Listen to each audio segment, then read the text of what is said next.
About the crime, no one looks behind the curtain, and no one questions why. The only time we got is right about now. I cross my heart, I take the vow, I'll never turn, I'll never bend. I'm with you now until the end.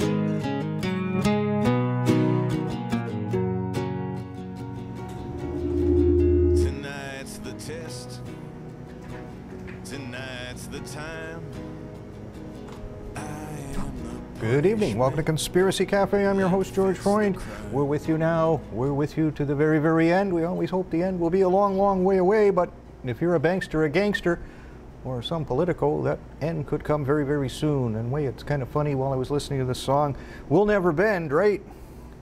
Wait did we tell you about Mitt Romney? You know, he has his own live-in contortionist, so he'll always bend, always bend. He also has his, you know, amazing amount of toupee people, you know, to work on that head and make sure every hair is, you know, Teflon still or something like that. But we'll get into his tax return in 2008 a little bit later, but it just one of those little anecdotes that jumped into my brain. You see, mainstream media tells you nothing, at least nothing of importance, and things just go down the memory hole and forget to come back up. Things that could be, you know, almost very influential in history. Like one story I came across while researching something completely different about space. I find out that Neil Armstrong had open heart surgery, had some kind of bypass or something like that, 82 years old, and I was kind of surprised that, you know, this really didn't make the mainstream news all that much. And you go, well, you know, who's he? He's just the first guy who's alleged to have walked on the moon, and, you know, should be the greatest event in human history, but the fact that he's in hospital having bypass surgery isn't newsworthy. You know, very, very strange things that go on in this world. So I ask a lot of other people that partake in mainstream media, that, you know, because I don't really look that often in the local papers or anything like that, you know, unless it's to do the crossword puzzle or find out where a movie is. So yeah, did you hear about this? And everybody looks at me like I'm from the moon. And I go, no, Neil Armstrong, you remember him. He was the first man to walk on the moon, and some of these people are older than I am, so, you know, they're well aware of the space program in its given day, and they don't have a clue. So you're hot or you're not, based on their whim. I'm sure he'll be a hero again when he dies, because then he can never comment. Because what if he told the truth?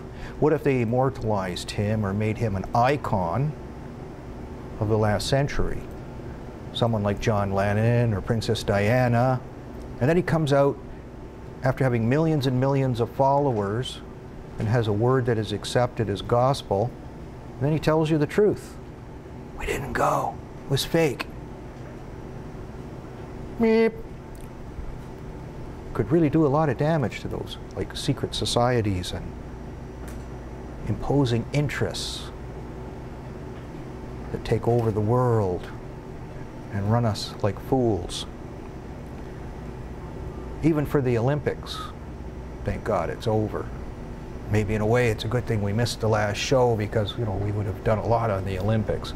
And we did get through unscathed, and hopefully that had a lot to do with thousands, tens of thousands, hundreds of thousands, or even millions of eyes looking at the conspiracies behind the Olympics and waiting for their move. And maybe with just so many eyes on it, they couldn't pull it off. And they took down the false flag. Not that they won't use it another time. We'll get into that in a little bit. But NBC did some filming on the Olympics for the Americans in women's gymnastics or something like that. So the Russian finalist is supposed to have been up for a gold medal. She fell. And because she fell, that ruined her chances at getting into the medal round. So NBC, not only did they delay the broadcast to put it in prime time so they could get more advertising revenue, they edited that part out so the Americans thought that their contender was going toe-to-toe, neck-to-neck with the Russian until the very end. But the Russian was never in contention because she fell. So you don't think they do this all the time? You don't think it's important to have some sort of measuring stick, compass, a bit of guidance in some sort of alternative media that we can trust, that isn't going to sell themselves out for the highest bidder or a buck here or a buck there? That's why it's very, very important for you to support this show and this network, because we're the bad actors who try to get it out there, who try to do what's right, who try to change paradigms. If we just let the paradigms happen, what if they did get away with a false flag in the Olympics and that was the impetus to start a war with Iran, and that got a couple of superpowers a little ticked off, and all the superpowers got together to push those magic nuclear buttons, and we were all eating radioactive vapor for the next 50,000 years. Of course, it's not worth supporting alternative media to defer something like that, is it? Maybe you prefer the police state that's coming. The Department of Homeland Security purchased 750 million more .40 caliber pistol rounds to go with their previous order of 450 million rounds. Somebody's getting ready to shoot you. That's worth a few pesos here and a few pesos there, I think. Anything you can do to help contribute to keep this show alive, to keep us alive. I'd rather grow and get this out in other forums, other formats, or do more shows and all that sort of thing, than just to do what I can barely get by on life support. Because by and large I have to fund this mostly on my own, so it's, you know, everything I like food or going on a holiday or taking a day off or, you know, doing almost anything always has to be put off.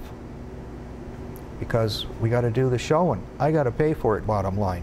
So anything you could do to help out, I'd really appreciate it. It's our joint collective survival. But I try to do at least this much so we can survive at some minimum level here. They had a lot of plans for the Olympics and they didn't pan out.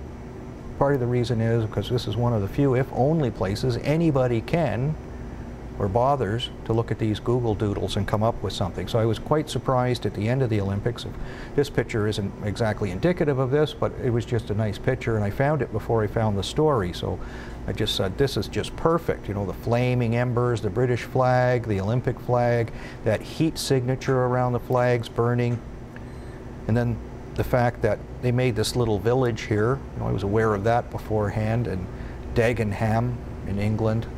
This was like 5 miles from the Olympic Village, where they made substitute buildings and infrastructure for the closing ceremony. It could also be used in a false flag attack easily as well. You could disguise that in smoke or the fog of war and make it look like something happened when it didn't happen. And then conveniently we have our actor Winston Churchill coming out of Big Ben proclaiming his words at 9:06. "'Tis better to have loved and lost than never to have loved at all," or maybe in the New World Order genre, it's better to have tried a false flag operation and failed than to never have tried in the first place. Because that Dagenham town had a big fire. This is the equipment that was called to the fire. This is equipment that isn't being used because you only see one truck with a hose out and another truck with a hose out down here. All the rest aren't being used.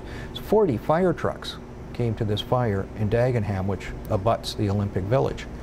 And this is the smoke from across the river looking at the fire. It was quite an intense fire, a big fire. I don't know if it really necessitated 40 fire trucks standing and waiting like we have here. Maybe they were waiting for something else that didn't pan out. Maybe they didn't get to have their false flag spectacular the way they had planned, because somebody kept shining lights on every movement and alteration of their plans. Not just us, but a lot of what we do gets carried around the world, goes to other people, they carry it further and further and further, and that's a good thing. One of the big things they did with all this money they spent on the Olympic security is they arrested a 54-year-old man who was a veteran and had Parkinson's disease. And his job is teaching Taekwondo, so he wanted to catch the Olympics, and I guess he finished it up some sort of lesson, and he was probably in his Taekwondo jammies watching the cycling race go by, or trying to, but because he had Parkinson's disease, he had facial difficulties, that he couldn't smile. So he had a very stern look at his face. I usually have a stern look at my face like that all the time, just from looking at mainstream news and seeing how we're deceived and lied to. So I guess I'm in for it too. And then they tackled this guy off the fence he was sitting on, or abutment or whatever, and dragged him to the ground. He never got to see the cycle race. And they said it's because he didn't smile. Well, you can't smile with frozen muscles from Parkinson's disease. So they tackle the guy to the ground and take him to the police station, hold him for 5 hours. His wife finally realizes something's wrong when he doesn't show up for his 9-year-old's birthday party. And she calls the police, and then they find out, this is their so-called terrorist. So you spent over £500 million British pounds, mobilized a good part of the British Army and all the policing services in England, and this is the best you could come up with. You got some guy, a veteran. When you look at his picture that was in the paper, he just looks like he's a cop or a soldier or something like that. And they don't smile too often either, right? It's like it's ingrained in your head. You can't smile because you might have to shoot somebody or something. You can't look like you're enjoying it. So they always have that fixed look. So they can't even recognize one of their own. They drag him down, haul him away, and he's the big Al-Qaeda man that they caught with all this. But when we read between the lines, and we love to read between the lines because that's the only place you find the truth, what we find out is there were a couple of arrests while the Olympics were going on, but they were in Spain. And right away what attracts my attention is the fact that they were arrested with the model airplane plot. So if we can show our police friends, you can't tell them from the terrorists because they got the balaclavas on. Really, these are supposed to be the police, and the terrorists are in the back or something like that, being taken to their court hearing. But these guys, here's the motley crew here, were arrested in Spain. 2 of them are supposed to be Russian Chechens who must be with Al-Qaeda. The third guy is a Turk. And, the Turkish guy had some explosives buried under his floorboards in his domicile or something like that. But they were tipped off by the U.S. Justice Department. And they did the old model airplane trick. And the model airplane trick was the big trick, like we've talked about many, many times, the Blue Arrow trick, where they were going to crash a blue model airplane, a small, hobby airplane, into the president, and then they changed it to the Saudi ambassador, yada, yada, yada. But it was a complete and total false flag operation. And I get the feeling Larry, Curly, and Moe here were going to be set up to be a false flag operation as well. And, we came up with some of this material in one of our doodles to make us very suspicious about how they were going to be infiltrated into the country. And what we suspected is they were going to come in on this yacht here, the yacht with no name, found abandoned, pictured in Orford, was found just off the nuclear power plant in England. No markings, no nothing, November. There was some documentation inside, maps that were in Dutch. And in one newspaper report, they said something about the fact that there were written words about some criminal in Dutch as well that, of course, we've not been made familiar with. And this lifeboat, of course, is found at 11:30 a.m. So right away we have the New World Order signature on there, the 33rd degree, the 311 in reverse, especially with a Spanish implication because their terror day was 3/11. And I read, as you probably noticed from the website, but I read this book, At Risk, found it in a library sale. Don't usually read fiction, but I thought it might be important because it's written by Stella Remington, the former head of MI5, and it goes into great detail on how they smuggle a terrorist into Britain in a private boat, completely under the radar. So it just shows us that that's a plan very close to their heart to use something like that. So these 3 individuals could go across Europe very, very easily, get to Holland, or even the French coast, and easily come across the Channel and be deposited in England. So probably, obviously, after these guys got caught, which was an international story, the taxi driver on the boat's realizing, like, hey man, I got nobody to deliver. I'm standing here waiting with this hot boat, and I got nobody to deliver. Like, I'm out of here.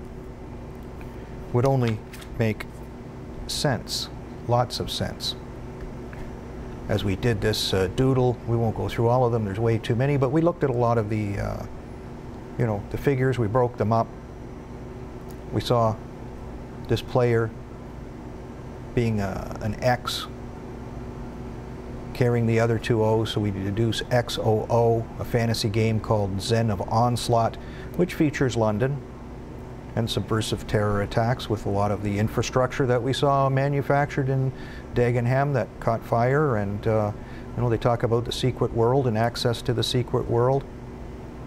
Just a very, very interesting little anecdote that nobody figures out. The other letters, of course, have got down here, you know, the shadows we see, GSO, SO, being the shadow under the dancer's legs, and the other O from Google, GSO. GSO Capital Partners, a subsidiary of the Blackstone Group.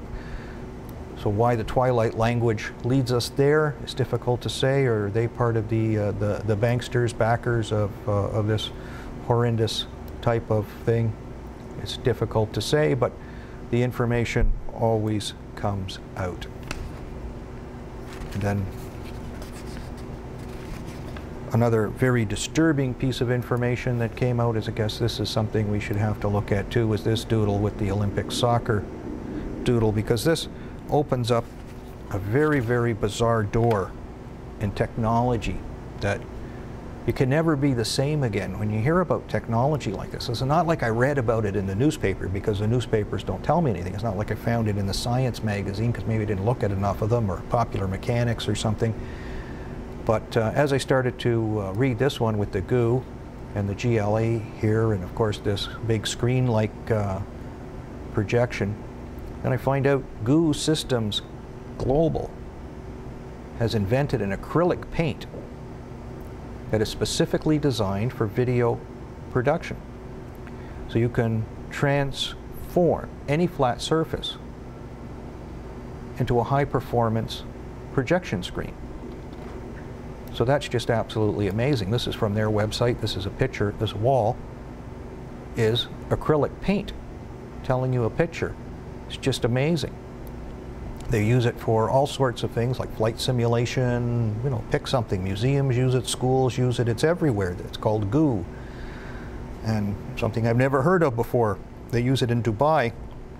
They paint walls all the way along a walkway so that you can look at this wall and it looks like you're looking out into the desert. And of course, in this guy's application, it's a flight simulator. But what, you know, acrylic paints are cool, but what if it's like a colorless, opaque type of paint and you apply it to the screen? So before you turn on the projection, you're just looking out the windscreen like you always look out the windscreen.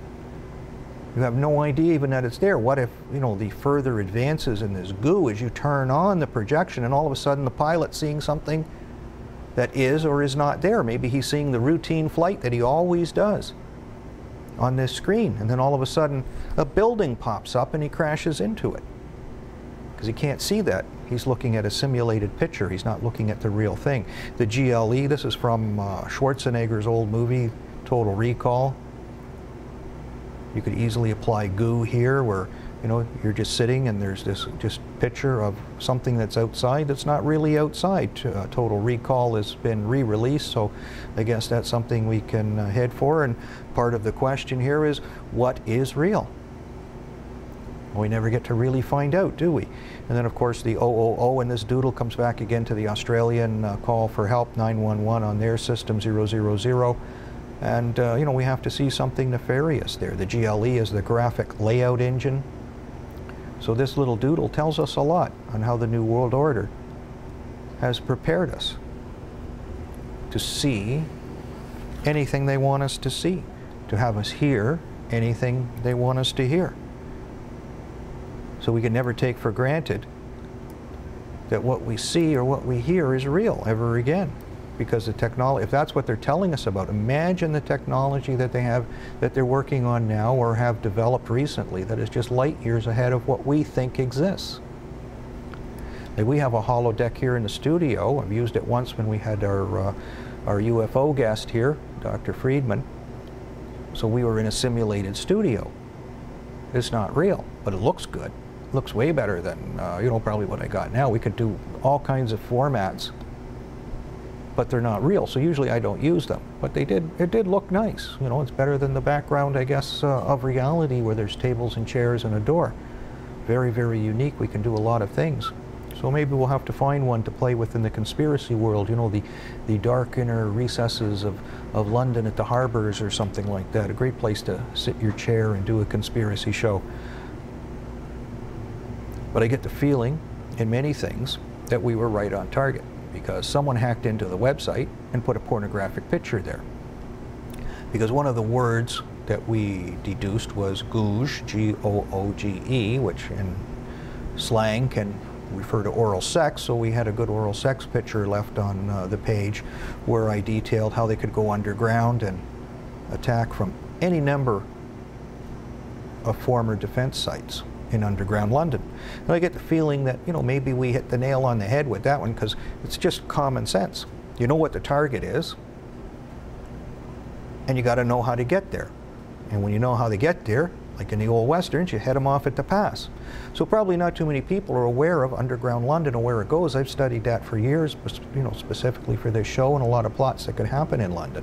So we're very, very well aware of these places. So when we hear or get reference to locations that are attached to this, we're thinking right away, the pass is underground, and we're ready for you. We're waiting in ambush.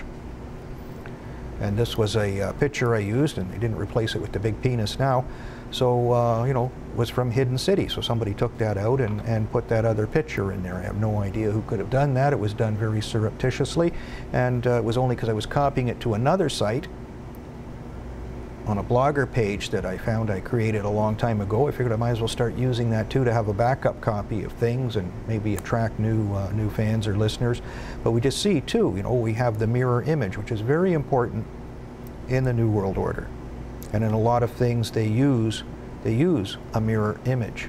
And this picture of the Queen was very, very important, because she has the V in the sash, V for vendetta, the basic part of it being the gunpowder plot. So if we can understand these plots and these conspiracies, they're the same tricks all over. The gunpowder plot was like Pearl Harbor. It was like 9/11. You hire some patsies to blow something up, in that case Parliament. They happen to be Catholics and Spanish, so you can blame it on Spain, start a war with Spain. Pearl Harbor, the same thing. You have a false flag attack, or in that case a pretend attack. We have the Japanese attack, you know full well it's going to happen, you let it happen so that you can blame them, point the finger at them, and start your war. 9/11 was a reverse Pearl Harbor. It was a brilliant strategy, and the Bushes, you know, must have done a lot to go to school. In the mirror image we see with images from this was the man who got it all started here, this Lee Hazeldine. It's not his real name. That was a name he made up to go on the Alex Jones show. It turns out he was a movie producer. We showed stuff that he did. It's on our website, posted there, on how he got around the Olympic site long before it was made to film this movie about some very strange and suspicious murders. Well, in the one code we see here 24, and I remembered on his shirt he had the number 42. Very, very strange why just that number was on his shirt, the reverse or mirror image of the Olympic Google Doodle. And the fact that Hazeldine is a very important Masonic lodge, and that he made up this story, or this name, this alias, tells us that we have a plotster doing something for the benefit of the New World Order in some manner. And those are very important things for you to know. Of course, because they weren't successful at this plot, doesn't mean they won't be successful at the next one. And then tell us we're surprised that the U.S. Department of Homeland Security has ordered 1/2 ton of explosives. So seemingly these are supposed to be used for training dogs. So they order 700 pounds of ammonium nitrate. highly refined, enriched ammonium nitrate, not the stuff you whip together in a barrel with a boat oar outside of Oklahoma City. This is the high density good stuff. Even though for training dogs, they make something that's called ammonium nitrate hamburger. So it's just a cheap replica, maybe not even something that explodes properly, that they can use to train animals with. And of course they also bought 700 pounds of RDX, one of the top-end high explosives used by the military. That's a lot of explosives. So the writer of this article said, well, if they took an ounce of this explosive, they had enough to train 11,200 dogs. I checked the math, quite correct. But usually when you're training a dog, you don't blow them up at the end of it. So you could use the same ounce over and over and over and over and over and over again, because it still smells the same, right? So what do they need all this stuff for? I think it's very, very obvious. They're going to have a false flag attack. They'll wire or destroy infrastructure with the 700 pounds of RDX, which is more than enough to take down a big building. Maybe two. Where have we heard that before? And then the ammonium nitrate will be in the hands of the Timothy McVeigh guy, or like our Toronto terrorists, the Larry Curley and Moe version, who are going to stand outside and hold the ammonium nitrate, or they may even let that explode first. That's a very common German strategy. Otto Skorzeny, Hitler's personal commando, used that technique. It's called the Skorzeny method. So first you use the low explosive, like ammonium nitrate, and it shakes the building up. Doesn't make anything fall or anything. It's not strong enough. But when you set off your high explosive after that, milliseconds after that, all the particulate matter in the building's been stirred up and it's in the air. And that transfers the explosive effect to the max of the second explosion, the high explosive, the RDX. So we have good Germans here at the Department of Homeland Security. They called them the SS in the old days, but they still practice the same methods. Like they always say, you know, it has all the hallmarks of Al-Qaeda. This has all the hallmarks of the Third Reich. Blow up the ammonium nitrate, shake the building, ignite the RDX, blow it to smithereens. Attaboy, Otto. You did not die in vain. The Fourth Reich is well on the way for you, my friend, because a lot of our people are just too lackadaisical to even begin to think how some of this stuff may pan out. And that's a terrible shame, because, as I always say, the world moves at the speed of the predator, not the prey. You're the prey. They're the predator. So we have to catch up to them. They don't have to catch up to us. And if we don't catch up, well, we're kind of doomed. Let's see here. I don't know if that was that important, but you've probably seen this doodle. I just liked it because as we broke up the word goog for egg, and then instead of lo, we had El, we find out that El is a name of the supreme god. And of course, this is a happy pagan ritualistic New World Order ceremony from end to end, but two lions are very important in the ancient artwork of the god El. And then of course the symbol for the United Kingdom, two lions. They don't get away from it. Of course God is mentioned here in Latin too, but they don't say which one. Could be anyone. And then of course we made highlights of these objects that were created at Dagenham, used for the closing ceremony, and whatever other possible machinations they could have been used for. One of the other doodles we did was the pole vault doodle. And we brought into the fact that, you know, these poles are just the same as are used in witchcraft.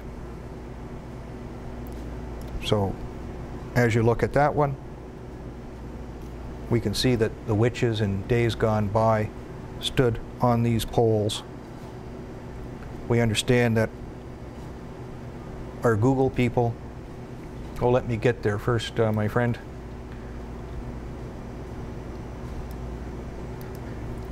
Unfortunately, there were just so many of these things to work on over the last few weeks.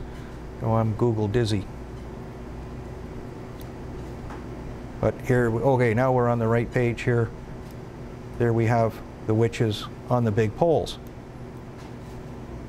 And of course, a lot of them involve, you know, like the strip bars with the pole dancing and all this, but a lot of this pole stuff, that's what it goes back to, is ancient witchcraft. Larry Page, Sergey Brin attended the Burning Man festival before they did the first Google Doodle. So what would they do there? It would be like, you know, euphemism for human sacrifice.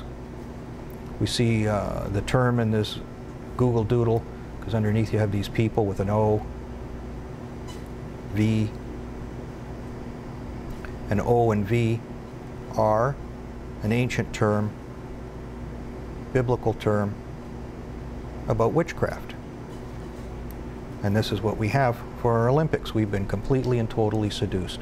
And then of course we also come up with other things for OV, like Orange Volunteers. And you know, we're wondering if this regular old-fashioned terror network would be doing the truck bomb thing and blowing us up as they do the Burning Man festival, but having lots of burning men. The more you read these things, the more you look at these things, the more you see. And the more you see, the more you have to be very, very concerned about, because attending this Burning Man festival doesn't really do much to enhance our safety or security. It just shows us that generally the elite rich practice all sorts of things that are not exactly good, true, and beneficial. Then of course one of the other big stories for the Olympics, as we get this one open up, came with the javelin doodle. So as I was researching this, we found there was a UFO picture on the first day of the London Olympics. So Agent 99 is quick to point out that quite well perhaps the alien intervention happened and set us straight. There's another shot of it there. So of course mainstream media comes up right away to say this is the Goodyear blimp, and that they have this picture. See, Goodyear had a crash the year before in 2011. The pilot was killed, so the replacement blimp, you know, doesn't have any writings on it. And they said, well, at a distance it could be confused with a UFO. Although another blog person outside of mainstream media said they didn't fly that night. And it's well and true that I would believe they didn't fly, because they were shooting all sorts of pyrotechnics into the air at a very high level, and they were very, very worried that they could hit the blimp and shoot it down again or knock it down again, and another pilot could be killed. So it wouldn't seem prudent that they would be flying again. But this chap also found a larger scale photo where we have two unidentified flying objects in the sky and not just one, and there was only one Goodyear blimp. So that's probably why the press cropped the picture just on the left side and didn't show the right side. And then we can see that's the crash of the blimp in 2011 in Germany when it was destroyed by fire. And of course the Javelin was the name of a missile, an anti-tank missile specifically. But everything's in these doodles for whatever reason. We also thought it was funny that one of the noses was quite pronounced in the doodle as well, and that it looked like it was Pinocchio's nose actually growing, because of course that's all they do is lie to us anyway about anything and anything that they can lie to us about. We'll get into that with Mitt Romney and his batting average for telling the truth or telling the lies that have been measured, and he comes out extremely wanting. As I said many, many times, I'm not the biggest crop circle guy in the world. Agent 99 liaises with an expert, and maybe sometime we'll have to cede the field to him and talk about some of these things. But I saw this in the sky myself. This is a variation of the Wilbur crop circle, Wilbur, Washington, July 24th, 2012. So I was driving home. I saw this in the sky. This is a picture from South Africa, and this is what we have. We have an upside-down triangle. Spica, Saturn, Mars. I saw that. You couldn't miss it. Bright as could be. And you're just going like, wow, look at that, an upside-down triangle. Never seen that before in the sky as the sun set. All the drawings that you see, and this is how people mislead you, show it the other way around, that the point is at the top and it's flat on the bottom. And that's not true. This is the crop circle, so you have the three stars Saturn, Spica, Mars, and then they show the triangle. But the top was the flat side, not the pointy side. Agent 99 and I had a good view of that driving down a country road. So in all the illustrations, they always show it another way. And this is just a cute picture I found while I was searching for it. 3 suns in China. Are they UFOs? Are they 3 suns? Is it some variation of some very interesting phenomena that happened in the sky? It's just a good thing everybody's got pictures nowadays to capture and show it to the rest of the world, because you know these amazing phenomena don't get lost. But in a nutshell, that's pretty much our doodling. We won't go into a lot of the other ones because it's not necessary, and you know, we just don't have the time to make up for the last show, which is too bad, because but by and large we still got our job done. I think we did a bang-up job making sure that there was just so much that they couldn't do anything. But it's not that they're not trying. And if we can get this loaded, we can show you some of the other artwork that's coming out in the press on how the Twilight language works. They've gone to a great deal of trouble to take a bunch of photographs or artworks and put nuclear explosions in them to say this is what it would be like. And of course you're goaded to look at these things. Just, you know, I guess you can't help but look at them to a degree. Unfortunately, the part that you can't look at are things like this, is the light. You'll be blinded by the light, so you can't look. You got to duck and cover. But it's just amazing that the media is going to so much trouble to show us all these mushroom clouds. You know, it's just safe to go out and play and hold your girl and watch the world come to an end. That's definitely way too bright. Everybody's going to be blinded there. You got to duck and cover. But you know, timely to the fate of the world, to the extent that we're moving in, with war on the horizon in the Middle East, the superpowers starting to talk angrily to each other. It may not be too far away. Cooler heads may not prevail. One of the big problems will be in the United States, regardless. This article is, you know, very disturbing. Department of Homeland Security, the people who ordered 750 million plus 450 million rounds of ammunition. Even the U.S. Weather Service ordered 47,000 rounds of ammunition. Like, they take their job very seriously. Preparations before announcing martial law. Informants and military personnel are coming forth anonymously to confirm that martial law is right around the corner. We are under a silent martial law, and citizens are reporting strange and inexplicable activity from the U.S. Armed Forces and multiple federal agencies that point to a covert preparatory operation to completely lock down America in the very near future.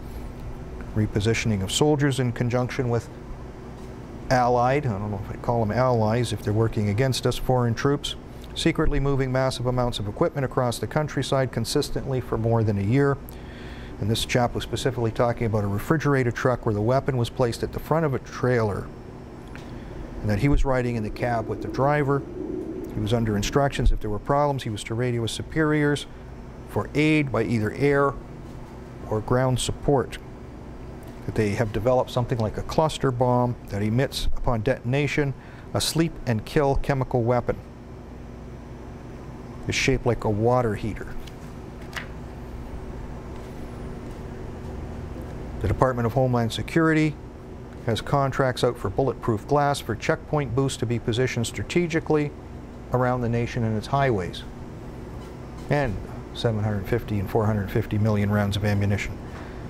Department of Homeland Security armored vehicles have been sighted on highways in Kentucky. People have taken pictures of these things, have had their cameras confiscated, and sometimes after a physical confrontation.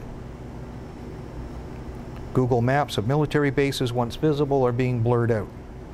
They're filling in and blocking caves and trails in the hinterlands. Remember coming across that probably a couple of years ago. There was some kind of incident where somebody committed a crime, ran to a cave and took cover, and then the American government decided to fill in every mine shaft, every cave in the United States.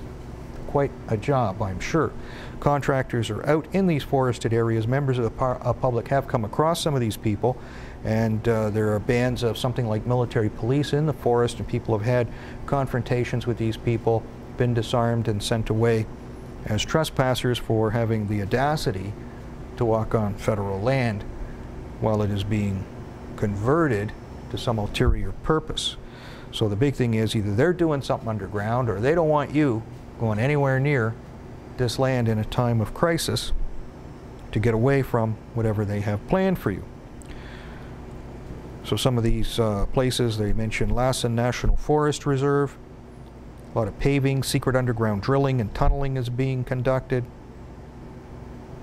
Reserve units in Arizona are being put on alert for domestic service in case civil unrest happens. Places like Lake Havasu, Arizona, Colorado Springs, Fort Collins, Colorado. There's local fires that have been set by foreign troops, and they're specifically suggesting Russian forces. And one of the fires I think they were setting was in a movie theater with Spetsnaz troops opening fire on a certain movie they didn't like too much, blaming it on the Manchurian Patsy. Lots of military drills, urban warfare, Plainville and Worcester, Massachusetts. Military helicopters descended on a vacant school in the late hours of the night. Propellers swooped down out of the helicopters as if attacking homes. Foreign troops caught in Walmart shopping. Law enforcement battalions have been created out of Camp Pendleton, California, consisting of special military police units using biometrics to identify suspects and conduct forensic work. White unmarked vans with strange troops purchasing food and water at Walmart in Franklin, Indiana. Hundreds of tanks being transported across California toward L.A. Police Stabilization Force, a mix of military and police forces to deal with a range of threats. Spending $637.3 million US of your money in a state of emergency declared in Anaheim, California, since the murder of a man by local police, and a lot of that being covered up by the media. Outsiders are infiltrating peaceful demonstrations to stir up violence. A lot of people reporting seeing military on the streets in these urban warfare drills. U.S. military have orders to shoot and kill all dissenters, trained to confiscate guns and detain people in internment or FEMA camps, turn on their own fellow Americans. That's quite a story. Didn't get to see any of that firsthand, but it is rather disturbing. And I've heard about that for training that's been going on in Canada. Our own Toronto police have been going out for these house clearing training exercises with the military. A friend of mine who was in the military police was doing the roundups and relocations, putting people on trains at the Canadian National Exhibition here in Toronto. He quit after that because he was a Christian and couldn't partake in that type of debauchery, but I'm sure it still goes on. They're getting prepared for something. One of my neighbors was, quite informed, not necessarily by me, but quite informed about the way the world works, and wanted to do, his democratic duty by starting a political party and lobbying to get elected for public office so that we can put the train back on the right tracks. So he set up an agenda with what his proposals and ideas are and asked to meet like-minded people in a city park, and he met the cold, hard hand of icy justice there, where the police and security officials from the city were waiting for him as an anarchist or troublemaker.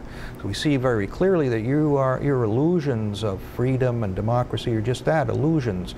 The only politics that can happen are the mainstream corporate-controlled parties that own the bastards we call our leaders and own their very souls. Anyone who wants to work outside of that to establish themselves as a free and independent political force to appeal to the public to vote for them, which is the essence of our society, is somehow labeled an agitator.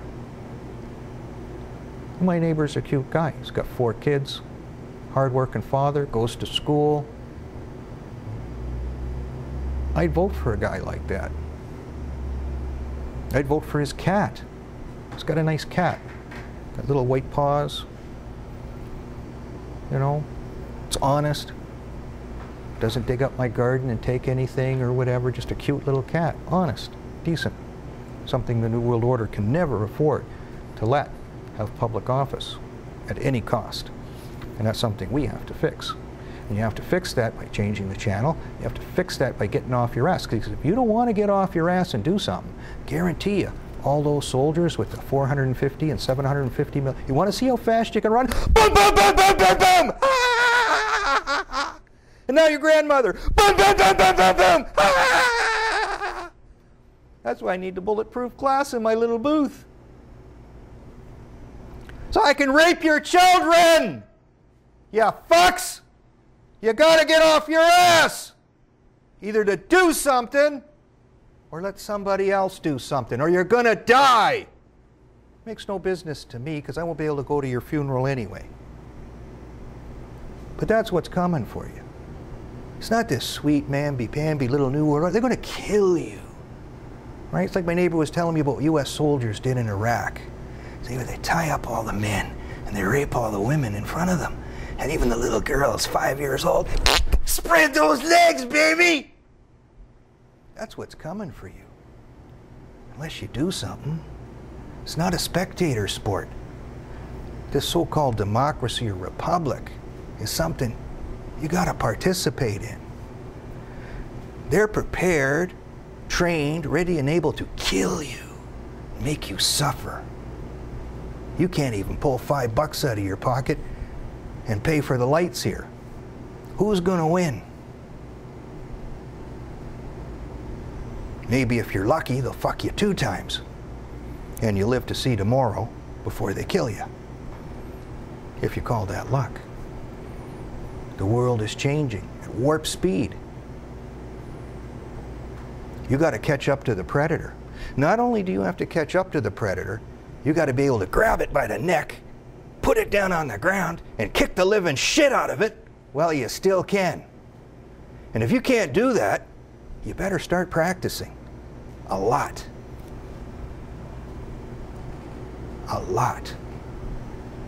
Because you gotta decide how you want to see your children at night.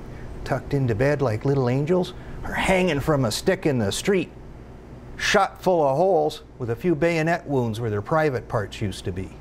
And some guy going, "Give me more bullets, Sarge! He's got 2 more kids!"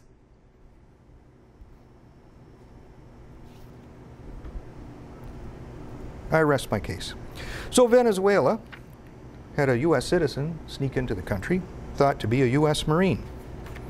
But at least Venezuela did an honorable thing. They caught the bastard. And I guess they'll make him talk and find out what he's there for.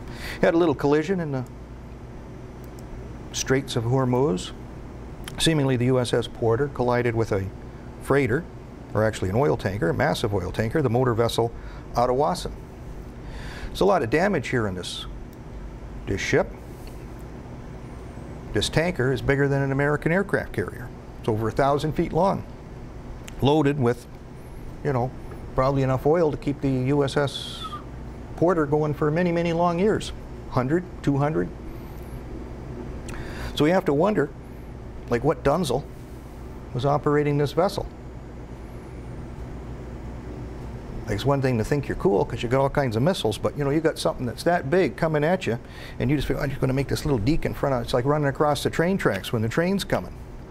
Don't leave much behind. Or maybe this is a complete cock and bull story, and something else happened to this ship. Because I'll tell you something, if it got hit by that oil tanker, it should have been just soundly cut in 2, or just squashed into nothing. Like, that's, you know, this thing weighs a few thousand tons. This Atawasan weighs hundreds and hundreds and hundreds of thousands of tons. Trying to stop it would probably take the, you know, the length of half of Lake Ontario or something like that when you put the brakes on full. So something doesn't make sense. But then almost everything they tell us doesn't make sense. It's all lies. Nobody's got pictures of the damage on the other ship. So that tells me we got a one-sided story one way or another. One of the other big conspiracies or problems we're having is in Louisiana. There's a massive sinkhole, 324 feet across. It's swallowing 100-foot cypress trees. They've been doing some mining underneath. There's all kinds of gas lines coming along this thing. So the Texas Brine Company owns the cavern, and they're sending divers down to try to figure out what's going on. But people are very, very worried because there's also a storage reservoir, 1.5 million barrels of liquid butane. And if that puppy goes up, there's going to be a whole lot of trouble in Louisiana, because they probably don't have a license to cook those alligators. British imperialists are snapping up large swaths of Africa to cash in on the world food shortage. You see, we would probably do things like help our neighbors and look after them and try to teach them to get into agriculture, to grow things. No, no, no, no, no, no, not these guys. They want to buy all this farmland so that they can profit from it. And of course, they'll get into big seed companies like Monsanto and grow all this genetically modified poison to sell at exorbitant prices and put all the indigenous farmers out of business. So a book's been written called The Land Grabbers by Fred Pierce, and this was a review from the Daily Mail concerning the same. So some of the land masses they're buying are like 10 times the size of Great Britain. That's a serious chunk of land. And of course, starving the indigenous peoples out, which is something they plan to do with us too, starve us out so that we can't eke out any type of existence without paying homage to some big, powerful corporation.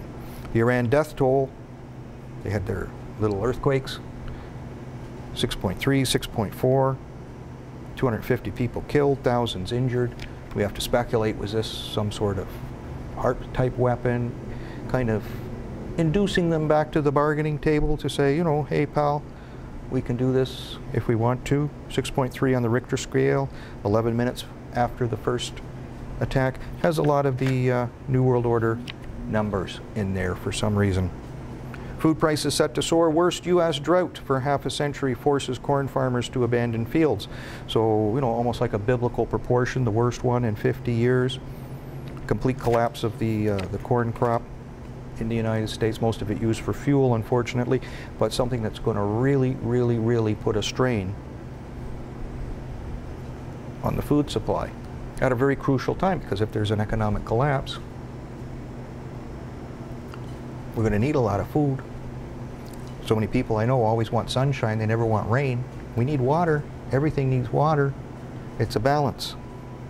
If you lived every day in sunshine, well, you'd probably die within a year or two because nothing would grow and you'd have nothing to eat except each other for the last year.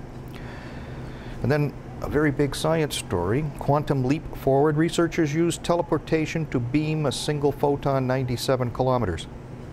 So this team, one in China, the other one in the Canary Islands, which claims to have sent a photon 143 kilometers from island to island in the Canaries, have just, you know, broken all kinds of technology records, because this can be used to transfer information without wires or anything else, using complex laser targeting devices. Quantum teleportation relies on a phenomenon known as entanglement, through which quantum particles share a fragile, invisible link across space.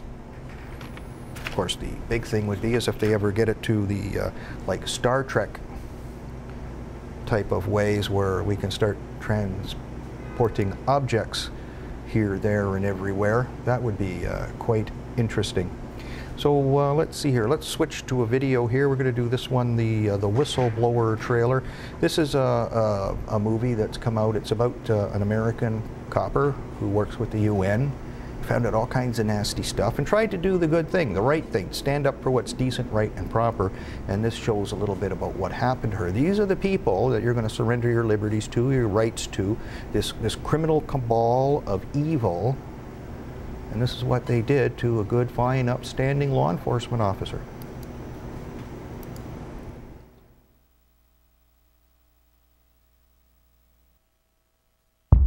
You've been hired to represent the U.S. as a beacon of hope, as representatives of our highest aspirations.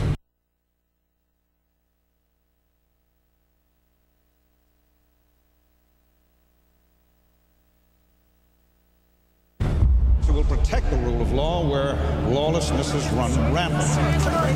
What brought you here? I heard the food was really great.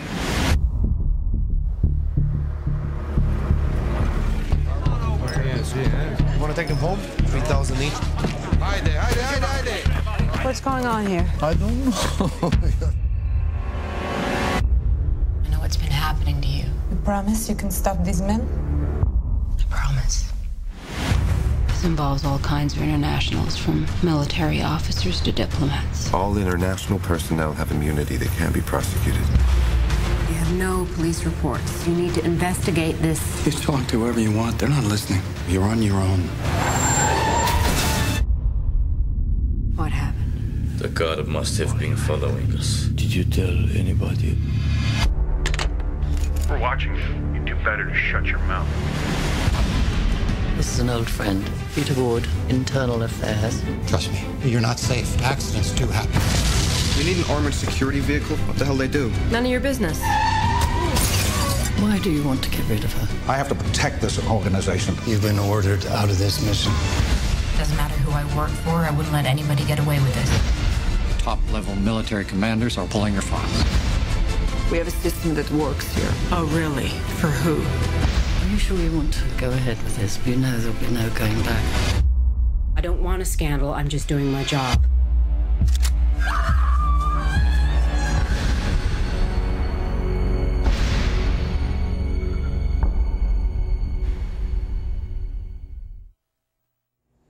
Okay, there's a great film you can take people to go and see, because that tells you a little bit of something they used to call the truth. A very rare commodity in the world today. But it also shows you, too, what lengths the New World Order go to silence the evil they participate in. It's no joke. Of course, you see her in one of the clips there where she's got her cocked pistola at her side, because she also understands the importance of the Second Amendment. Because they want to disarm you, for the simple fact is they want to kill you. And it appears if they could have gotten away with it, they would have killed this young woman too. I believe she was a law enforcement officer from the state of Kentucky working for the United Nations, the ultimate evil on the planet Earth, perhaps.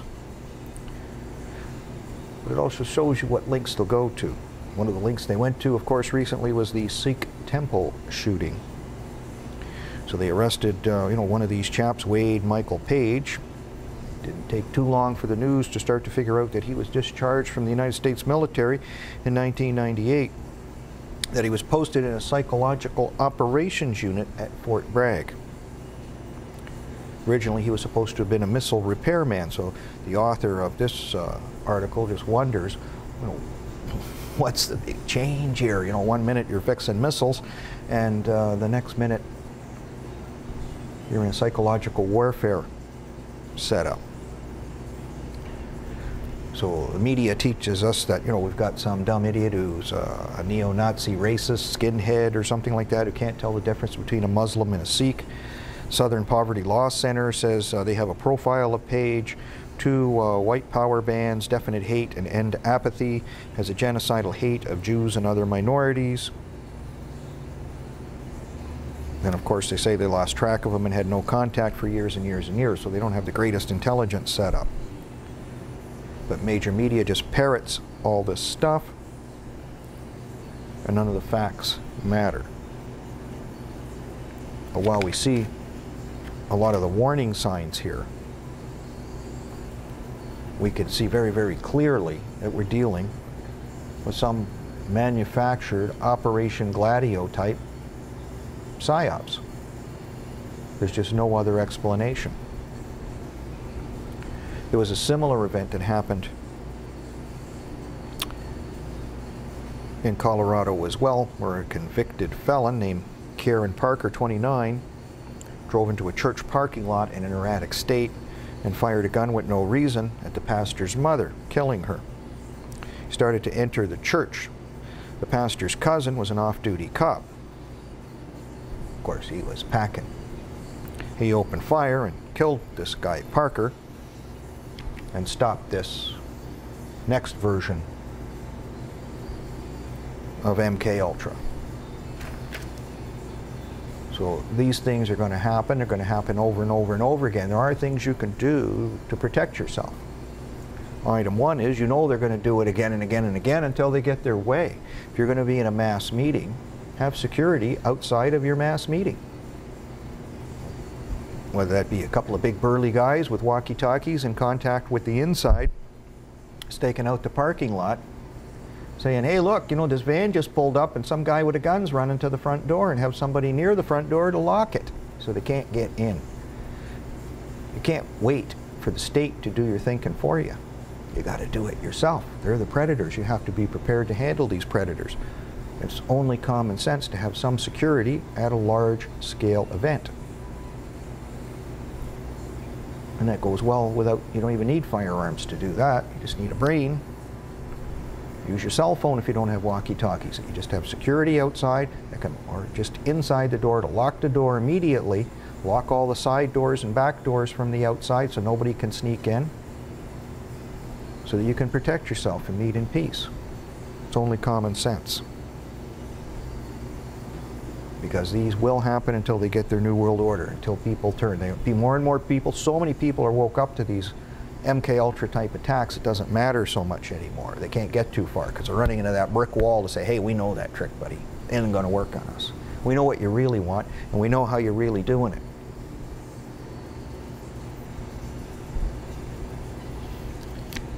So with this guy being so active in all these so-called neo-Nazi groups and so open about all of what he does, you know, how does he not get on the radar screen?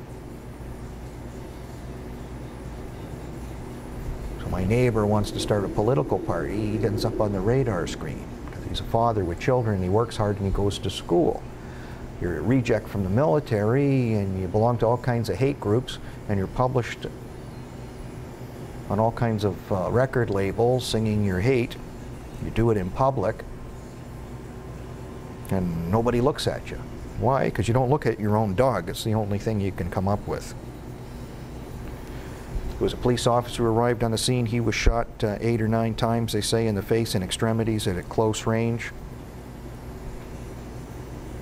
There's allegations too, there were multiple shooters. 2 guns were recovered at the scene. Then right away, of course, the media comes in and says, well, you know, the state where it happened, Wisconsin, has permissive gun laws. Well, see, there's where you're making a mistake as an American. If you live in a state where you have the right to concealed carry, get a permit. It's like having your first aid and CPR. I don't want to look at a big ugly mess on the street or start sticking my hands into it. But you know what? Sometimes it happens. And it doesn't hurt to have a first aid certificate or the CPR certificate to deal with big messy things that just happen to pop up once in a while. Or to take any other kind of first aid training, or swim safety training, lifeguard training. It's important to save lives. You hope you never have to have the day, but once in a while the day comes your way and you got to save the day. If this is available to you in your state, the only thing that's going to stop it is the concealed carry permit. In Florida, there was a bank robbery. 2 gentlemen had concealed carry permits. One was handicapped and in a wheelchair. The other guy was a senior citizen. So when the robber came in the bank, the last 2 people in the world that he was worried about was the old man and the guy in the wheelchair. And those are the ones pulled out the pieces and said, you know what? It's time for a career change. End of story. It just works that fast. I've seen it myself many, many times. The only thing that's going to stop this isn't gun control, it's MK Ultra control. We have to learn how they fuck with our minds and turn it off. Because they do it on TV and the radio and in the newspapers with propaganda. And they can do it in a fine little room where they wire your eyeballs open and submit you to all kinds of electroshock torture and post-hypnotic suggestions. Turn you into the Manchurian Candidate. Once we eliminate that from the body politic, you can let your concealed carry permit expire, because I think the world will become a much quieter place then.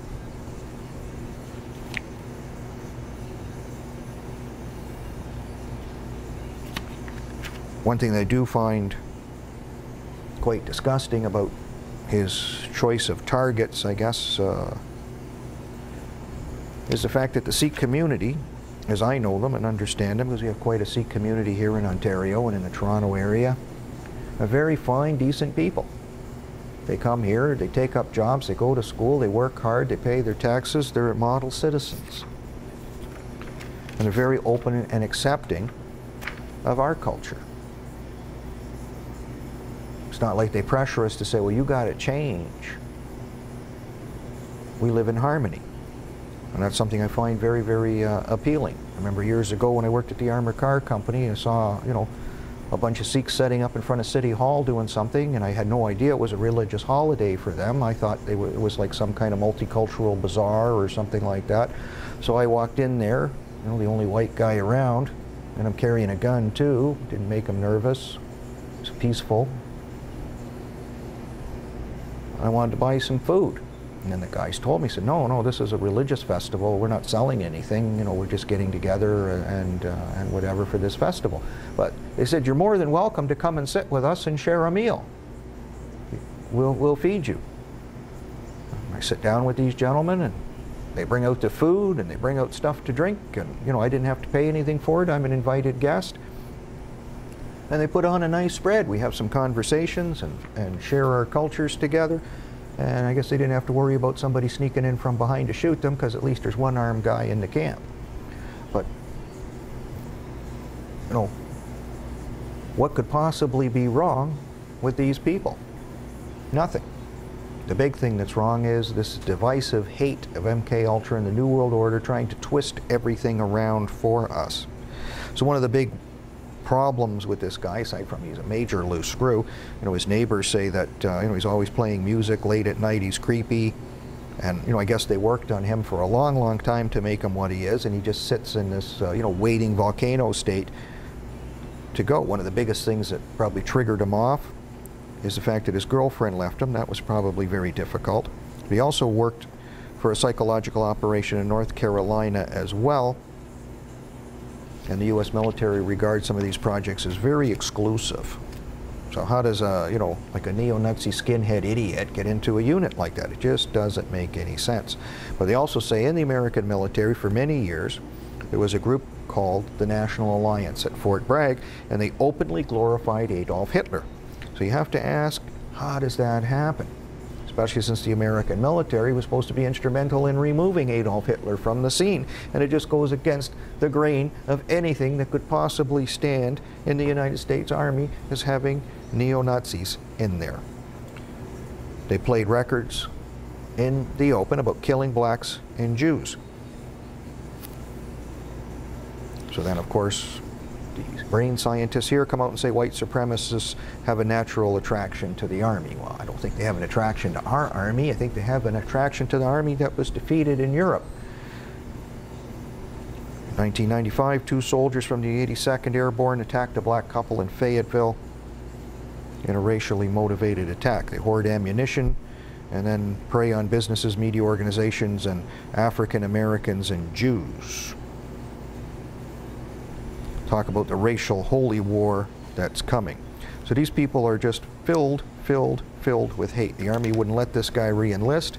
Maybe at that time he was seconded to the CIA for further use. He's supposed to have performed with a Nazi swastika hanging behind him or behind his drummer. And then he has a cover on one of his albums about a white fist punching a black man in the face. And then they have a saying, "Hammerskins forever, forever Hammerskins." And they use the number 88 for HH, Heil Hitler. A real walking wonder stick, this guy. One of the other things I find absolutely disgusting is I used to work with a Sikh chap, very decent young guy. And we knew that, you know, our local banks were being set up for robbery. Intelligence reports were coming in. We had robbers in West Mississauga or parts of Brampton that could strike anywhere, anytime. And we both lived in the same neighborhood. Worked together many times. We weren't regular partners. But that day, we were working together, and we just said, well, we got to kill time somewhere. Where do we kill time? Well, we kill time in our own neighborhood because we know everybody. So we sit in front of our own bank, which is one of our clients anyway, and that's where we kill our time. And that way nobody's coming into our neighborhood to do our people. And then lo and behold, tomorrow comes and we're not working together. It's our day off. And somebody else gets a call to that bank. And then after they leave it, it gets held up. And one of the most beautiful women that you could ever imagine was murdered by those robbers. And we just didn't happen to be in the right place at the right time to make sure that we either deferred that or made sure the shit didn't get to the curb when it was leaving. It was a horrible hostage situation. We had an off-duty policeman in Peel Region held hostage in that robbery. Of course, he couldn't carry a gun because you can't trust him because he's a cop, right? So there's no wild cards. It's just, a terrible shame that the hold-up men were all Jamaican, and the guy who got the call to go to that bank before that happened lived in Little Jamaica here in a part of Mississauga, and everybody in his neighborhood is Jamaican except him, and to see carloads of Jamaicans all over the place is just routine. But for us, that would have been a major warning sign because we'd be lucky to have 5 in the whole neighborhood. So to have 5 in a car all at once, I think we'd be drawing our pistols and just saying, we better get the police in here and sort this car out about what they're up to. Maybe one beautiful woman would be alive today to play with her children. One of the other tellers was horribly beaten, pistol whipped, because they couldn't open the safe. There's 2 combinations on the safe. Guys weren't smart enough to know that, I guess. So one of the so-called custodians to the combination wasn't there. They couldn't open the safe.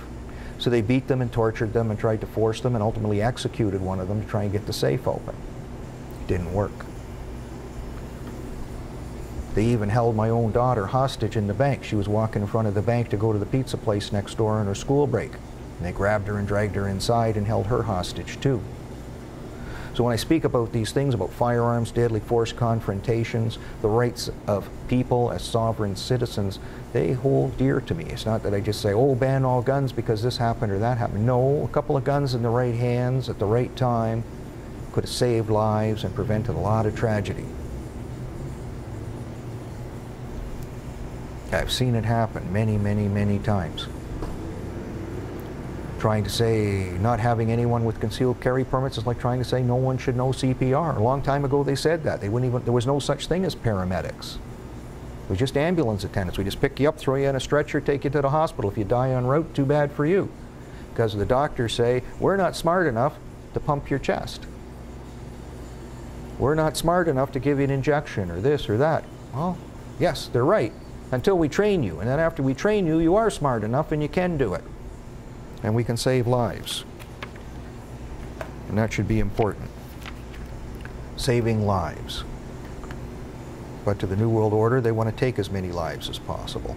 So let's play this puppy here, I guess, and see about the 4 shooters. Sunday starts around 10:30, and usually goes in the afternoon, and around 10, between 10 and 10:30, 4 white males who were dressed darkly, dressed in all black clothing, came in and opened fire on our congregation. And from what I'm told, about 20 to 25 people have been hit. And my uncle was one of them. He's been taken to the hospital. I don't know how many others have been taken to the hospital. But basically, there are people hiding in there right now, or there were. I don't know how many hostages are left.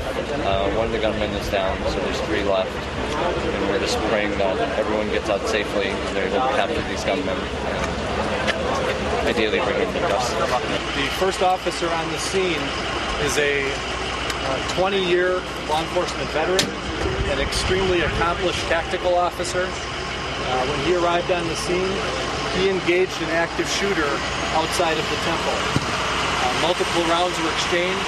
The officer was shot multiple times. He is currently at Frederick Hospital and being treated for multiple gunshot wounds. He is in surgery. His condition is not known at this time.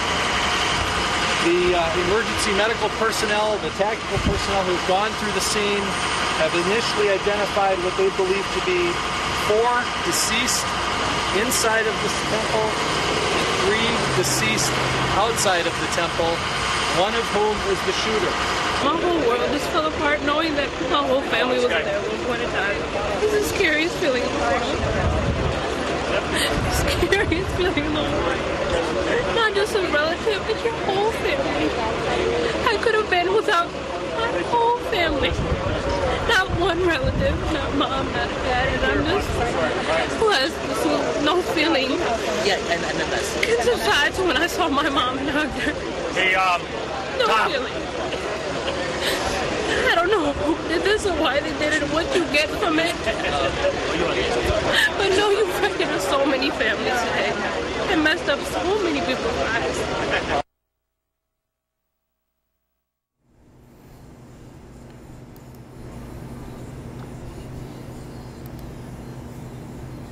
So that's our little Sikh story. Gives you some idea of the pain and suffering that these people have to go through. This can happen anytime, anywhere. It's just a matter of luck or fate. It doesn't happen to you. Part of it is you have to be very emotionally prepared to counterattack. If you have to counterattack, the president of this Sikh temple and one of the holy men counterattacked. And they probably saved the lives of their friends and other parishioners by doing that, by drawing the fire upon themselves so that they could hide or get away.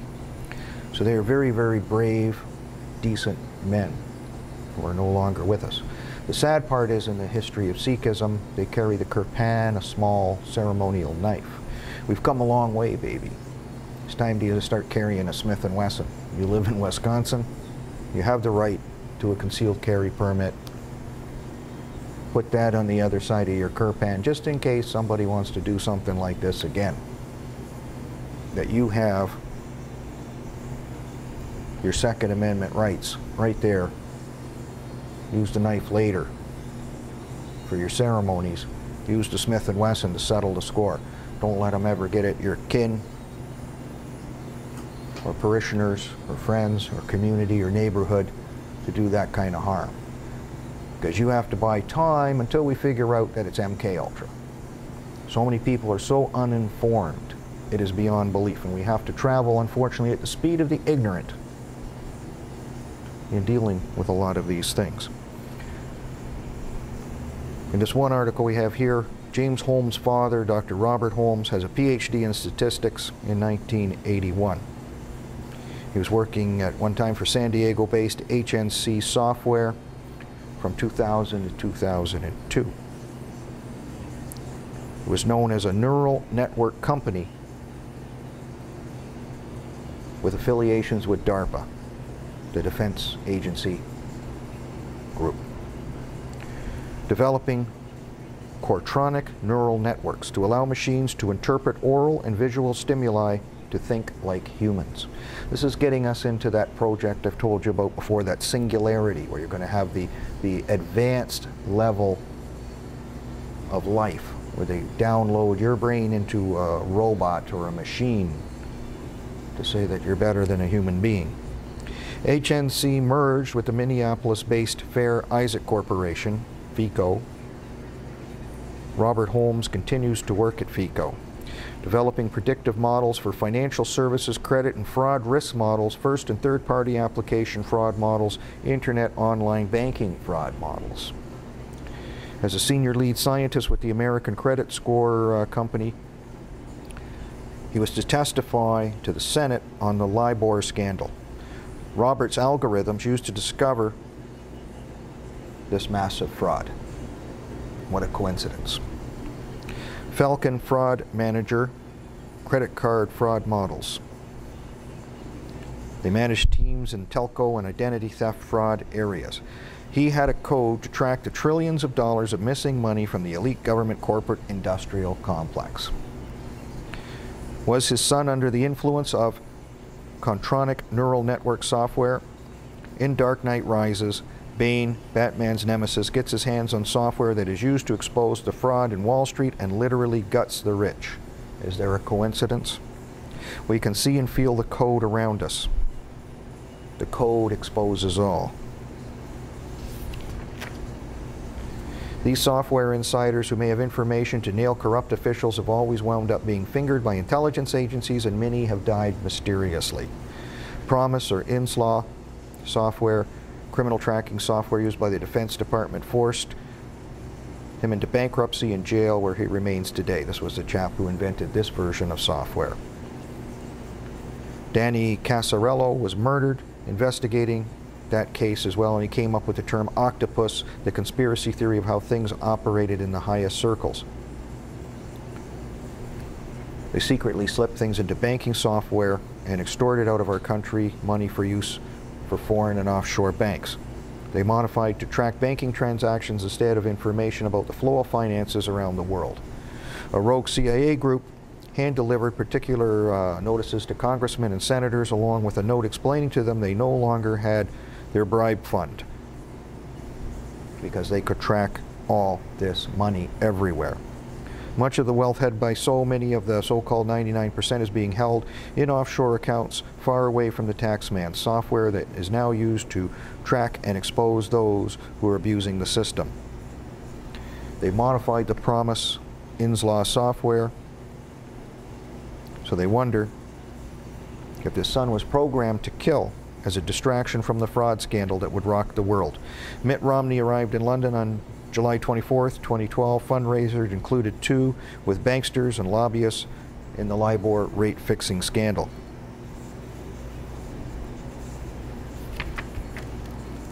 Predictive programming, like in The Dark Knight Rises.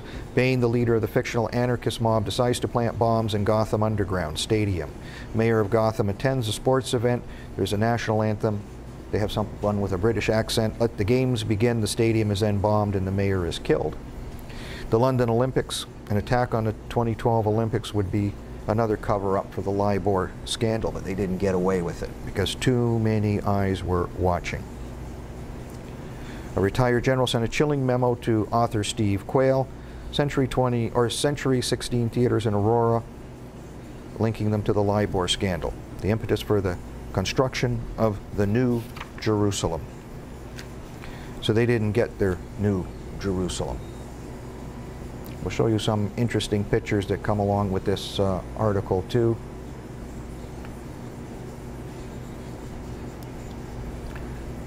Neural software uses X points in the brain. So seemingly we have this X point here in our brain to connect the 2 halves of the brain along the optic nerve.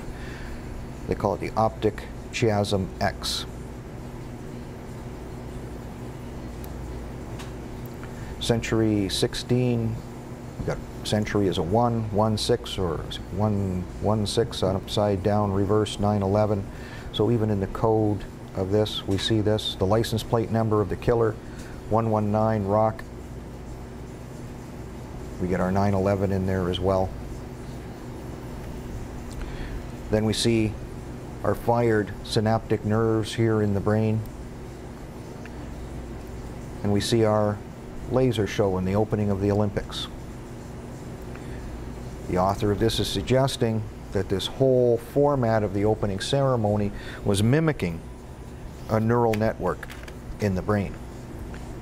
That those are those little fired lines in your brain. And this was done as a major brainwashing or mind control effect for all the people who were watching, to bring them into a state of euphoria. And he also says even on the metals, these lines are the equivalent of a neural network. Can't disagree with them. It looks like good stuff. Here's a picture of a brain cell, and on the right we have a picture of the universe, the birth of a cell, the death of a star. Actually, when you see the birth of a star too, it looks something very similar to the birth of a cell. We have your eye, and then we have this nebula. Very interesting similarities. And then of course the neural network all lit up.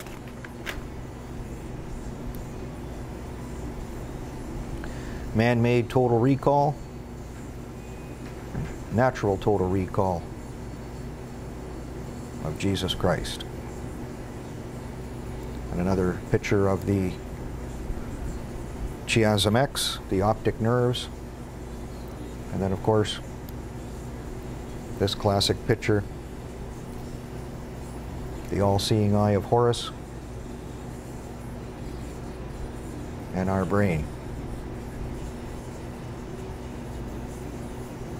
So what do we have? The pineal gland looking very, very much like the all-seeing eye of Horus. Maybe that's the third eye of the human being, the ability to see beyond what the eyes see. America at night, and a neuron all lit up. Very, very interesting philosophies.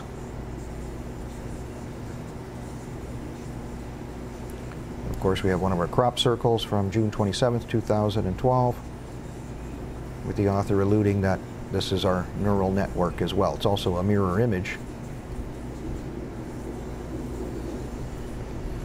Many, many strange things indeed on the planet Earth. One of the follow-up stories to our own Eaton Center shooting.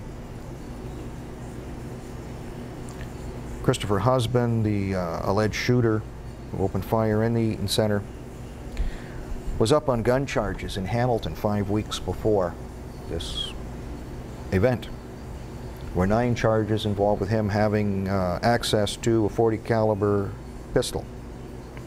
Seemingly it was an event in his car or something like that. So, of course, what would you expect? Your typical young gangbanger on charges for possessing of some type of weapon and some other charges. I think involved sex charges as well.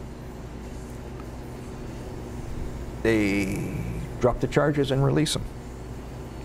So even though he'd still be under a prohibition order from possessing a firearm, he had no trouble finding one in the preceding weeks and being able to go to the Eaton Center to settle this so-called gang score. We say it's a gang score, the police don't. So seemingly, at least the Hamilton Spectator newspaper found out that the prominent defense lawyer from Hamilton, Dean Paquette, got some great deals for some of his clients.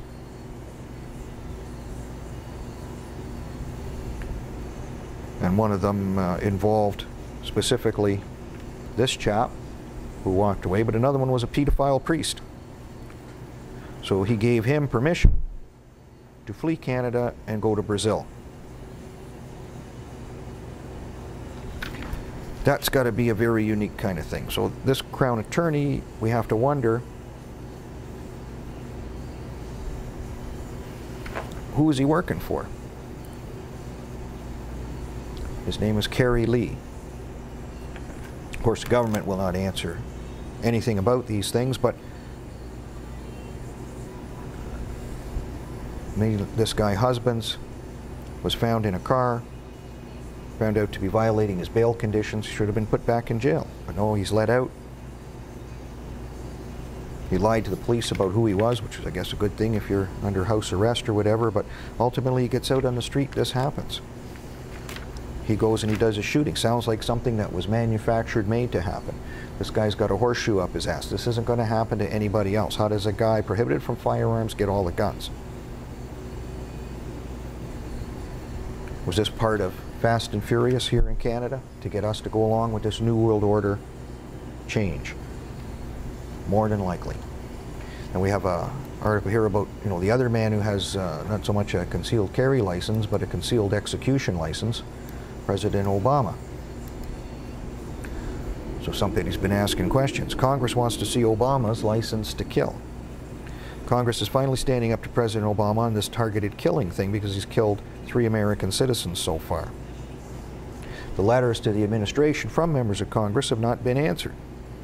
So they have no idea what the policy is or how it's being used because they won't say anything. Everybody got their shorts in a knot when Bush brought in torture. And here we have a situation where the president is actually doing extrajudicial assassinations and incarcerations too, and nobody cares. Why these morons in Congress would ever give the administration that type of power, I have absolutely no idea. Because absolute power corrupts absolutely. That's just as sure as the sun gets up in the morning. So you can never give that kind of power to any individual or group of individuals. It's just insane. And some stupid-ass article comes up as well that our other Colorado shooter, Mr. Holmes, applied to the University of Illinois neuroscience program. The kid was a genius. He really was. And of course the pictures don't match. We got two different bodies. So did they assassinate his character in purpose just to take Daddy down so he doesn't talk too bad about where the money went? But they just bring out in some article that he had his picture taken with a llama and he sent that in his application. Well, he's a university student. They do things like that. They do worse. Watch Animal House. Classic comedy. But they also said in their references to this man that he was a very sound group leader, maybe in small unit tactics and taking down movie theaters for sure. It's a very strange story, this one. And it just reeks of the intelligence services. Of course, we have good news, too. One of the good news pieces is a 65-year-old woman in Garden Grove, California, a jewelry store owner, is robbed by 5 big black guys.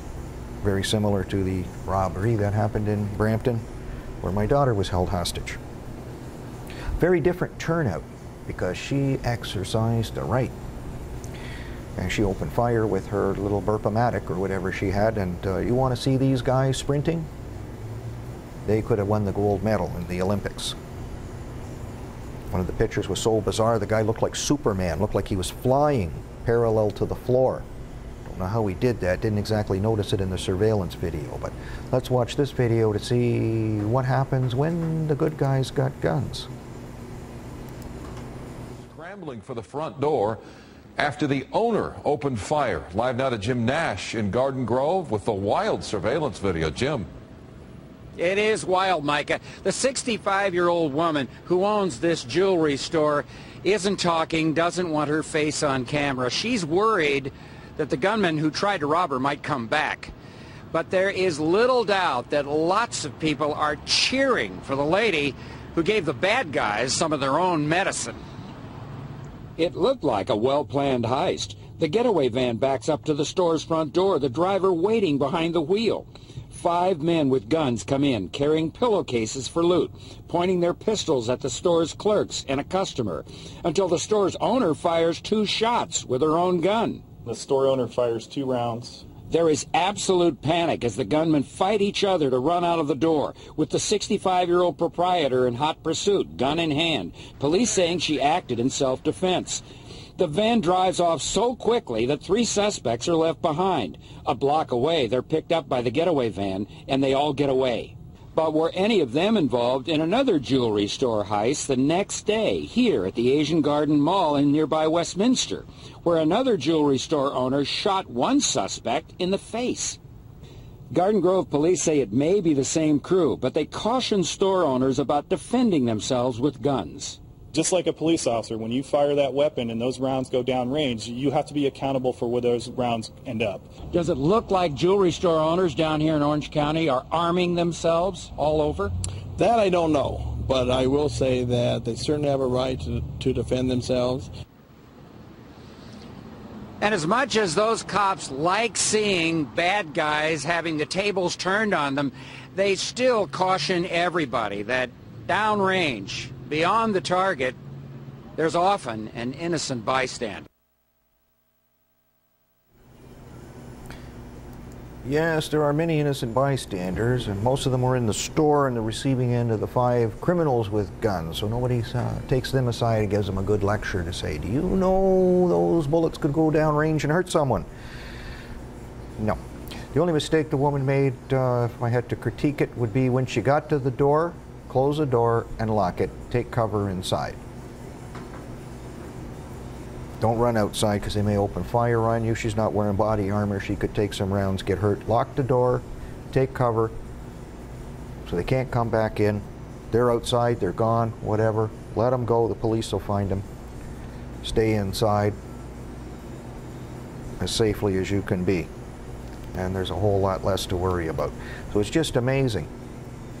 You know, of course, a lot of these stories don't make it to be the international news mantra. You don't hear the Coalition for Gun Control taking these stories up, saying, oh, look, you know, here's some woman didn't want to be a victim. because they're training you to be a victim.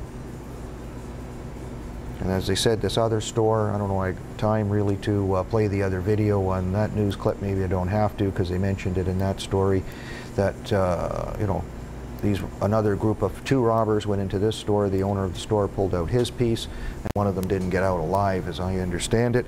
The claim was settled right there on the spot, and these robbers are no longer in business. You know, why do you have to be their victims? Why do you have to put up with this? Well, because you're being trained and conditioned for when the government does this to you, that you'll just lie down and take it. Russian scientists say immortality possible for the wealthy elite by 2045. So not only are the Americans working on this singularity, so are the Russians. Ruling families and wealthy elite have long dreamed of immortality to preserve their ability to rule for all eternity. God help us. Prominent Russian scientist believes it is possible for the wealthy elite to be doing this roughly by the year 2045, the same year the Americans have picked. Generating fully functional, holographic human avatars, transporting one's consciousness into the artificial brain. An act of transplanting a human brain into an artificial body will become available in as little as 7 years. And that's not too far away. Dmitry Itskov asked for contributions from the world's wealthiest members of society in order to accelerate his plan. Just by the same token, I asked for some contributions from the non-wealthy, or even the wealthy, part of the population to de-accelerate their plans. You don't want to watch one of those RoboCop or Schwarzenegger Terminator movies and have to deal with something like that in the near future. Second Amendment or not, he feels he can allow them to live with this artificial brain throughout the course of history. The creation of a remotely controlled robotic copy of one's body would be available by 2015. Human brain can be transplanted after death. Human personality set to be transferred directly to the Borg brain and implanted, complete with a full-fledged hologram-like avatar. Artificial brain and body will store the consciousness of the subject. The consciousness link to an internet-esque system spoken of verbatim more than 3 decades ago, analysts like Steve Quayle and Stan Deyo. So when they start making these monsters, almost as a joke, I laugh because I figure, well, I don't believe they could transfer the soul into these artificial critters. So one of the big things that these people live on, of course, is greed. So imagine them, you know, that they transfer their intelligence into this artificial creature and leave all the emotions out. Not that they have love or hate anyway, but that they lose their greed and have absolutely no use or role for it anymore. Wouldn't that be the ultimate insult to their Borg creation? DARPA is also working on this for soldiers. Army of the future soldiers to be able to run at Olympic speed won't need food or sleep with gene technology. So they're going to alter the genes of human beings, not of soldiers that are already alive. They have to do babies and children. So they revealed this to a novelist, Simon Conway, who's writing a book on SAME, and he was allowed to visit DARPA's little shop. They budget $2 billion a year. Something about triggering genes so that you could regrow limbs that were lost in combat, that you could go without food by burning your fat cells for days, so you could go without sleep for many days at a time, and such like that. So they're already working on building the universal soldier. DARPA has also been working on building the universal vaccine maker, so that they're using tobacco now instead of egg cells to make their vaccines so that they can make mega doses in very short order. So by the same token, of course, are they planning a flu pandemic, and are they hoping to get us in very short order? And then our good buddy Mitt the Spit Romney, a Mormon insider, has said that Romney's charitable foundation gave $4,325,000 to the Mormon Church and 3 healthy donations in 2003, 2008, and 2009 for a total of almost $6 million. What isn't disclosed is what Mormon Incorporated gave to Mitt Romney. He's managing their financial resources, which includes Citibank's toxic access, forced the bank's subsequent collapse, fraudulently transferred to a Salt Lake City key bank in order to fund Citibank's recent audit. So he was right in all the financial scandals at the very top, and his reward is, of course, well, you've shown that you're worthy, you should be president. Romney is working with the Fed to remove toxic assets into the Mormon Latter-day Saints church investment portfolio. Derivatives are responsible for the largest transfer of wealth in the world's entire history. $1,000 trillion outstanding in the global market. Trillions of dollars of liabilities on the church's books. Romney operated offshore shell companies to help investors avoid paying taxes, laundering money for Illuminati CIA narcotics operations. He has accounts in Bermuda. President and sole shareholder of 4 years for Sankaty High Yield Asset Investors Limited.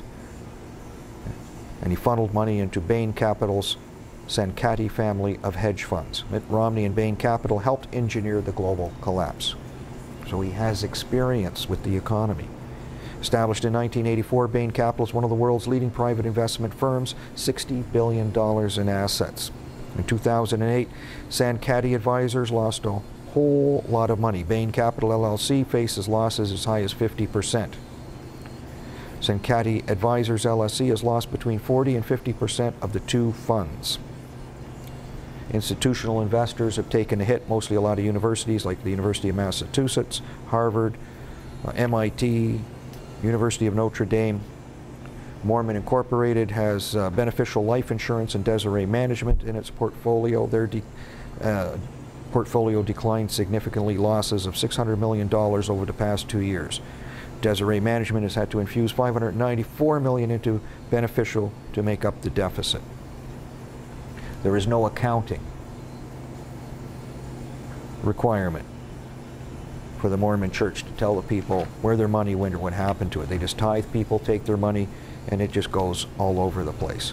And then we get into, like, who is this Mitt Romney guy? So, of course, Anonymous hacked into the income tax records for Mitt Romney. I pay way more income tax than Mitt Romney. So in 2008, Mitt Romney claimed earnings of $23,425,316. He paid $412.18 in taxes for a federal rate of 0.018%. I'm sure everybody else paid a lot more. He had $24,407,000 in itemized deductions, and this is where we have a complete measure of this man and can say wholly and completely he is not fit to hold public office. $78,923 for Toupee Creators Unlimited. So old Mitt's got quite a mat up there. I just let the sun shine on top. It's a little thin, but I put my money into this show. $41,826 for spray-on tan services. I just take off my shirt, walk in the sun a little bit, and I get a free farmer tan from God. I'm white in the middle and brown on the edges. And I say $41,826. $3.8 million write-off for a trip to Las Vegas for potential campaign donors. Well, I haven't been on a trip in a long time. This is to visit somebody close by. Salaries for numerous employees, including 2 yacht captains, 3 pilots for their private jets, 2 professional dog walkers, 1 toupee stylist, and a live-in contortionist. A live-in contortionist. You don't get audited for that. Everybody should claim a live-in contortionist. I guess that's why his wife doesn't leave him. Then he spent $891,064 on an EWS donor party at his Pennsylvania mansion. Nobody explains what that is. So people just assume EWS means eyes wide shut, because part of the deduction process is Venetian mass, alcohol, lubricant, and various Egyptian leather accessories. You're going to pay for that. And there's a whole lot of people want to put this guy in office to be president of the United States with his, new vice president mouthpiece, who voted against anything and everything that should support citizens of the United States. He's just a good dog for the New World Order. Maybe he was at the party too. This is just unbelievable. You have the convention, if America doesn't put Ron Paul in the White House, kiss America goodbye, and you deserve it. Or vote for any fringe party. But don't vote for these two losers in the Democrats and the Republicans, because you're just wasting your vote and putting a rope around your neck. Health-related expenses, $127,000 for cognitive behavioral therapy called pseudologia fantastica, otherwise known as compulsive liar syndrome. Okay, there's a guy being treated for compulsive liar syndrome, and I'm going to hire him to be the President of the United States to tell me the truth. Like, you got to have a mallet. Keep hitting yourselves in the head. A group called PolitiFact has analyzed what he said in public and found only 16% of what he said in public statements were found to be completely true. 16%. He's batting 84% lying. And you're going to give him the job. But don't worry, you're not giving him the job, because he's basically just the dweeb of Netanyahu, and he'll be running the White House and making all your decisions and condemning you to wars to be blown and slaughtered. I guess we got a little time for the economy we got to wipe out. Mervyn King makes a statement. There's a black cloud of uncertainty hanging over investment. Well, that is something we didn't really think we needed to explain too much. Criminal banking cartel dominates U.S. and British governments. This was an article by Webster Tarpley. I won't have time to get into it all, but it's very deep. Maybe we can play with it next week. Eurozone. ECB's Draghi disappoints markets. The Germans don't even want to buy their garbage. Serbian law tightens control over the central bank. So Serbia's parliament approved a new central bank law criticized by the EU and the IMF, so it's got to be good. Strips away the bank's independence. Central Bank Governor Dejan Sosic resigned on Thursday in protest. Parliament will have supervisory powers over the bank's executive board, just what they need. Right to name the bank's top managers. Step back for Serbia's bid to join the bloc. Well, you don't want to join the damn bloc. The International Monetary Fund has warned the central bank law will amount to a major weakening of the bank's autonomy. The new Prime Minister, Ivica Dačić, spokesman for the late nationalist leader Slobodan Milosevic, well, that pretty much says it all. They're kicking the banksters out and taking control. So something's going to happen to these people or their country. And we have this New York Stock Exchange group, Knight Capital Group Incorporated. They took a big hit. A lot of their sales went down the river. They took a major beating, had to actually go beg J.P. Morgan for money. That tells us a lot. It's the shaking of the ground before the big earthquake. Federal Reserve article here. Back in the old days, in the 1920s, when the head of the German central bank wanted to go see their gold on deposit at the New York Federal Reserve, they were declined. German parliamentarian wanted to go there a few years ago to look at the gold. Same thing. He was declined. Not allowed to see it. Postal Service. U.S. Postal Service missed their payments. They're in default. $5.2 billion last month, default. Next month, default. They have no way of paying it off. Congress is on holidays. The dollar will collapse shortly, according to Lindsey Williams. I can't disagree with that. A little bit of action going on the Asian Pacific sphere. Australia has been warned by the Americans that if they refuse to have a U.S. carrier stationed in Australia, that things are going to get icy, icy cold. They don't want it. The Chinese have warned the Russians, things are going to get icy, icy, icy cold. It's going to be a hell of a time. And then I guess for a little comic relief, we'll close up with a little story about some good shots of the Loch Ness Monster. These are in the Daily Mail. This chap's been looking for Nessie for a long time. He's got these up-to-date photos. He spends a lot of time. So he says he's got unequivocal proof that Nessie's there, and those look like pretty good shots. And there's just a nice shot of Loch Ness from the castle, Urquhart Castle. What a place. Can you imagine? You get to do a little boating there. That's one of the original Nessie photos that may have been finagled. His looks a lot better. This is a sonar image. They see something large under the boat. So they're hoping that they got her. One less conspiracy in the world because we have photographs. One less conspiracy in the world because you take the time, you take the effort to watch this show. You take the time, you take the effort to go a little further in questioning authority, because all the authorities that they're picking to represent us are liars, cheats, frauds, if not a criminal conspiratorial cabal of evil that means to do you terrible, terrible harm. And if you don't change the channel, if you don't change the paradigm, you are condemning yourselves and your nations to oblivion.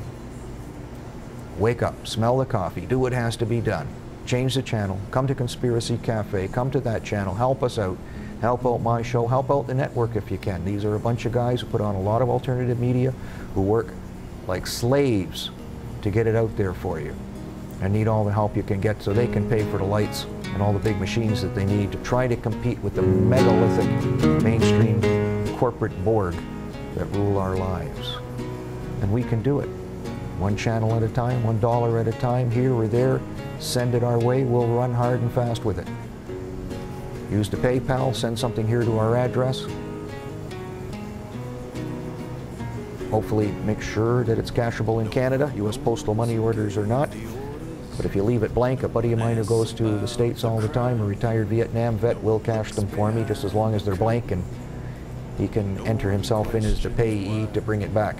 So anyway, we're here again next Thursday next week.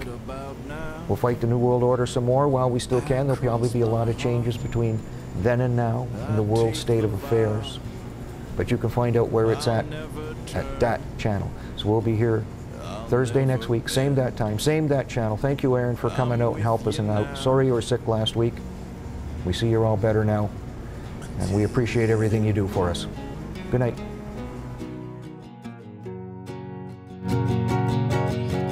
Tonight's the test. Tonight's the time. I am the punishment that fits the crime. I'll break the bricks. I'll pick the locks. I don't got nothing, but I'll give what I got. I'll never turn. I'll never bend. I'm with you now.